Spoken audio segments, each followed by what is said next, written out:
அனைவருக்கும் வணக்கம். உங்கள் எல்லாரையும் சுகாஸ் குக்கிங் சேனலுக்கு வரவேற்கிறேன். இன்றைக்கு நாம் பாவக்காய் சிப்ஸ் எப்படி பண்ணலாங்கிறத பார்க்கலாம். பாவக்காய் வெறுக்கிற குட்டீஸ் கூட இந்த சிப்ஸ் பண்ணி கொடுத்தீங்கன்னா ரொம்ப டேஸ்டியாக சாப்பிடுவாங்க. வாங்க வீடியோ ஃபுல்லாக பாருங்கள், எப்படி பண்ணலாங்கிறத பார்க்கலாம்.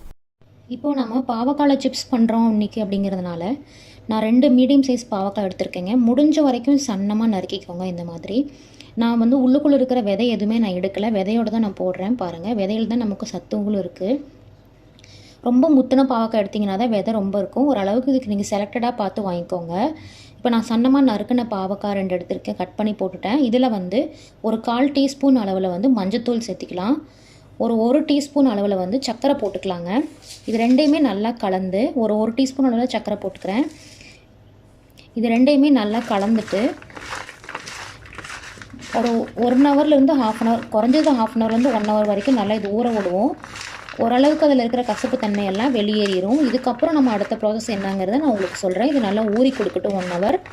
இப்போ இது நல்லா ஊறி கொடுத்துருச்சு. இந்த பாவக்காயை நம்ம தண்ணி விட்டு 2 தடவை நல்லா அலசி எடுத்துகிட்டு வந்துடலாங்க. பாவக்காய் நல்லா ரெண்டு தடவை தண்ணி மாற்றி கழுவிட்டு வந்தாச்சுங்க. இதில் இப்போ நம்ம ஃப்ரை பண்ணுறதுக்காக 1/4 டேபிள் ஸ்பூன் அளவில் மஞ்சத்தூள், 1 டீஸ்பூன் அளவில் மிளகாத்தூள், ஒரு 4 டேபிள் ஸ்பூன் அளவில் கடலை மாவு,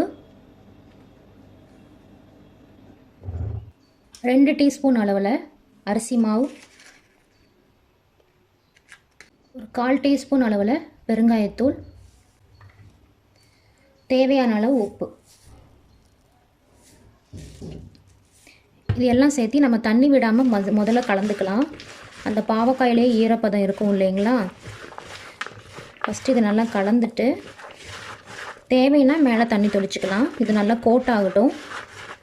நான் இப்போ இதில் லேசாக தண்ணி தொளிச்சிக்கிறேங்க. தண்ணி தொளிச்சு தான் நம்ம பிசையணும், அதிகமாக ஊற்றிடாதீங்க, குழன்னு போயிடும்.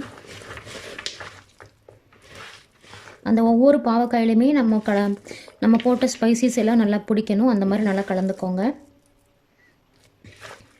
இப்போ இது ஊற வைக்கணுங்கிறதெல்லாம் இல்லை. இது கலக்கிற சமயத்திலே நீங்கள் அடுப்பில் எண்ணெய் காய வச்சிட்டிங்கன்னா உடனே போட்டு எடுத்துடலாம். இப்போ வானல் விட்டு அதில் தேவையான அளவு எண்ணெய் விட்டுருக்கேன் பொரிக்கிறதுக்காக. இதில் நம்ம பாவக்காயை கொஞ்சம் கொஞ்சமாக போட்டுக்கலாம்.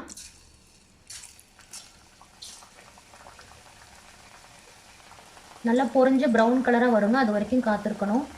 கிறிஸ்பி பாவக்காய் சிப்ஸ் நல்லா ரெடி ஆகிடுச்சு. இப்போ இதே மாதிரி நம்ம மற்றதையும் போட்டு எடுத்துடலாம். சத்தம் பாருங்கள், இந்த மாதிரி நல்லா மொறுன்னு கிடைக்கணும். நம்ம இப்போ எடுத்து வச்சுருக்கிற மீதியும் நான் போட்டு உங்களுக்கு நான் காமிக்கிறேன். ஃப்ரெண்ட்ஸ், இப்போ நம்மளுடைய கிறிஸ்பி பாவக்காய் சிப்ஸ் ரொம்பவே சூப்பராக தயாராகிடுச்சு. ரொம்ப சுலபமாகவும் நம்ம பண்ணிட்டோம். இதே மாதிரி நீங்களும் உங்கள் வீட்டில் செஞ்சு உங்கள் வீட்டு குட்டீஸ் அசத்துங்க. இந்த டிஷ் உங்களுக்கு பிடிச்சிருந்ததுன்னா சப்ஸ்கிரைப் பண்ணுங்கள், ஷேர் பண்ணுங்கள், லைக் பண்ணுங்கள், மறக்காமல் உங்கள் கமெண்ட்ஸை கொடுங்க. தேங்க்யூ.